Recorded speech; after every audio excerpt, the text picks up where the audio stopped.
Wholesaling real estate or rental property investment? Which is better as a beginner and which one should you do in real estate investing? What's up YouTube, Biz Matthew here. Welcome back to my channel. In today's video, I'm going to talk whether or not you should do wholesaling or do buy and holds, rental property investing. I know I get some questions from you all, and this is something that I'm thinking about currently in my business, when to transition into more of a landlord and rental property investor. So in today's video, I'm going to talk about the pros and cons to wholesaling real estate and rental property investing, and which one I see beginners doing best at or succeeding the best at. Now, I know everyone's situation and circumstances and lifestyle and desires and wants and values are different, but I think this video will really help you all, guide you into which direction you should do in your real estate investing journey. So if you all don't mind, make sure you subscribe, hit that subscribe button as we continue to grow this channel. So number one, I want to talk about finances. So with starting businesses,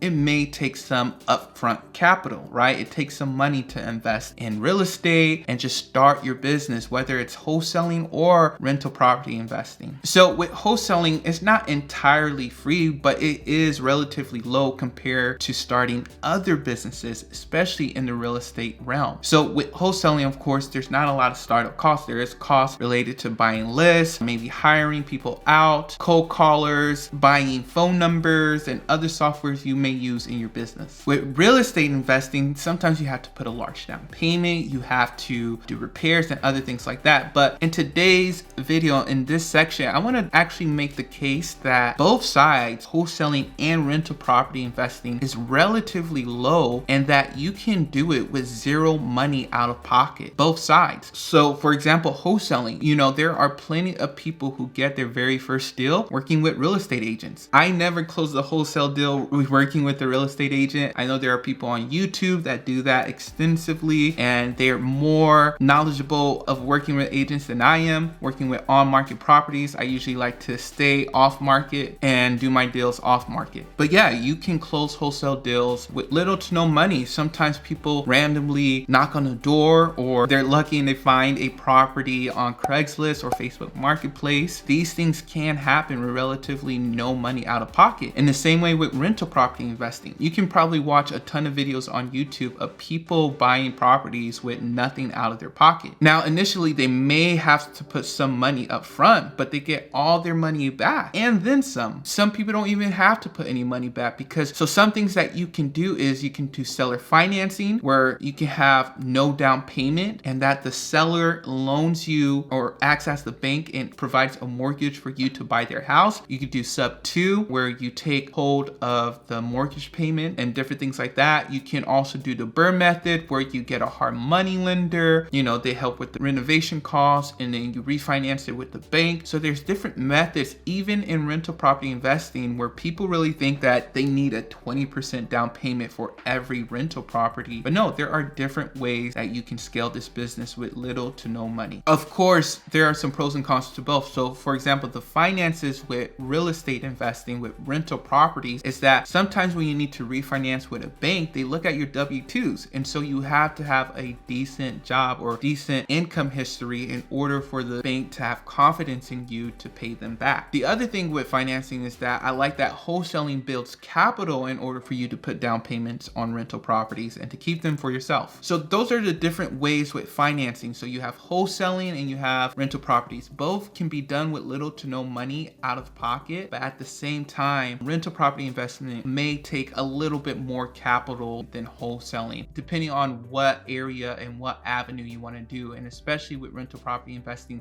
when it comes for refinancing and other things like that, you may have to show income. And I know a lot of beginners don't have that steady income or even high enough income so they can refinance as quickly with a bank in order to close on the rental property investing or just refinance it. Now, the second point I want to talk about is the learning curve for both wholesaling and rental property investing, buy and holds. So I think the learning curve may be a little bit different. So for example, I think with rental property investing, I think the learning curve is actually not that big. I think most people are familiar because they own houses or they lived in houses before. They understand understand rent and everything and mortgages. And so the learning curve is not that huge, but I do believe it's harder to implement. It's harder to go out there and be a landlord. That's what I see. But with wholesaling, I think the learning curve is much longer, because when I started wholesaling, I would describe what I'm doing to my family time and time again. And it took us several months for them to understand actually what am I doing. And other friends would tell me the same thing, like, so what is that? What is wholesaling? But once you get it down packed, I think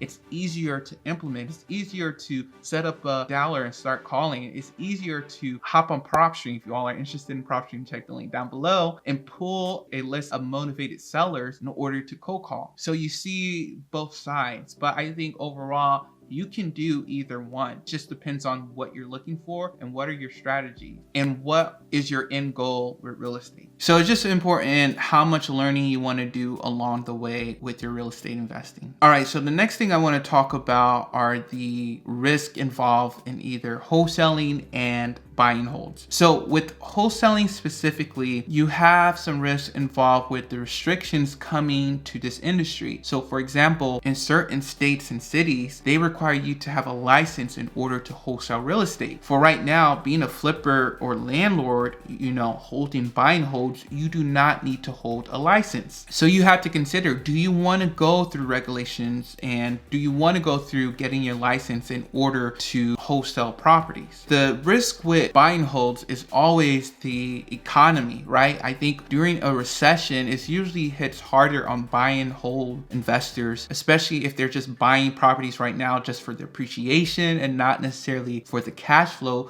They can be stuck with a deal that doesn't produce any money and they can't even pull money out because the equity is gone from the property. With wholesaling, you can kind of wholesale in any market, whether it's a recession or during the high times. The other thing you have to consider with wholesaling and buy and holds is just having the end in mind. Looking back, I'm thinking like I could have started with just buy and hold, knowing what I know now, working with a cash buyer to lend me money to buy and hold properties. For example, one of my cash buyers that I partnered with, where we took down a property, he financed the deal and we put it back on the market. That was a hotel deal. And then later he was telling me, hey, I do private money lending, where basically a lender will act as a bank, an individual investor or person with a good amount of money to lend money at a certain percentage in order for me to pay them mortgage payments and rent out the property. And he was saying, yeah, that was a decent area of town. It didn't need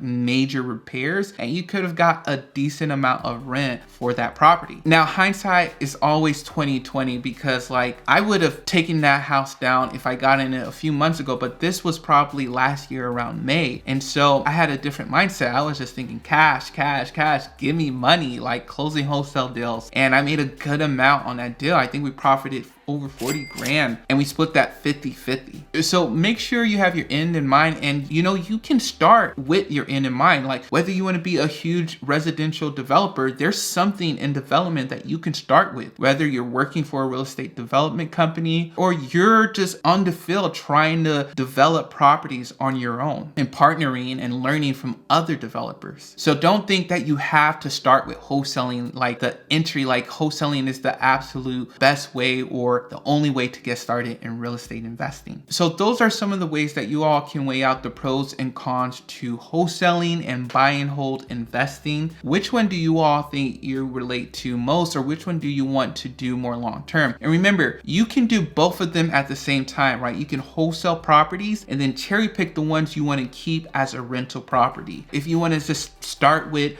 real estate property investing, rentals, holding rentals, you can start with that and just end off with that for the rest of your life. If you want to wholesale for the rest of your life and just do that and just have a bunch of cash, maybe you invest it in Bitcoin or on the stock market, whatever you want to do, you can do that also. But it's always good to have the end in mind, where you want to go in this industry. I know for me right now, I want to pivot more to rental property investing, just looking at inflation and everything like that. And I know inflation can hurt or help the appreciation of a property, but I just want to receive cash flow and I want want to actually own assets. All right, you all, I hope you all enjoyed this video on whether you should do wholesaling or buy and holds, and which one I feel like beginners should start off with. And honestly, either one would work. Let me know down below which one do you want to start off with, or if you want to do a hybrid of both, or you want to end off with one or the other. Let me know down below in the comments. All right, I hope you all enjoyed this video. Be sure to like, subscribe, comment down below. Make sure you all check out the different resources down below in the show notes, the description of this video, and I'll talk to you all later.